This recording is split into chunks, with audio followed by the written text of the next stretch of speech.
అన్వేషణ గారు, మీరు కూడా వీడియోలు తీసేటప్పుడు బెట్టింగ్ యాప్స్ ప్రమోట్ చేశారు కదా, నేను చూశాను వీడియోలు, చాలా వీడియోలు చూశాను.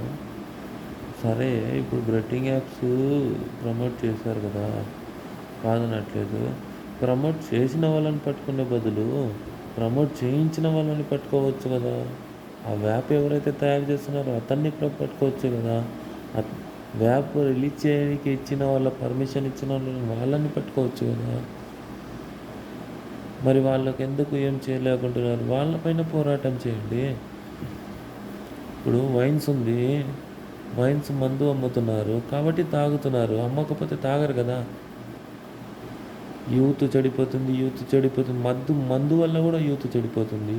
మళ్ళీ అది ఎందుకు బంద్ చేస్తలేరు? అన్వేష్ గారు, మీరు కరెక్ట్గా అయితే అలాగే మద్యపానం కూడా నిషేధం చేయించండి. ఎన్నో ఉన్నాయి, దానిలో కూడా పట్టించుకోండి. కేవలం వీళ్ళు బెట్టింగ్ యాప్స్ ప్రమోట్ చేశారు, బెట్టింగ్ యాప్ ప్రమోట్ చేశారు, అది చేస్తారండి, ఎవరైనా చేస్తారు డబ్బు కోసం. ఇప్పుడు మందు ఉంది, దానికి కూడా ఆపేయండి, మరి దానిపైన కూడా చేయండి.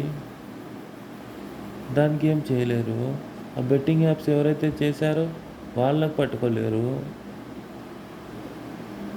ఏందండి అన్యాయం ఇది?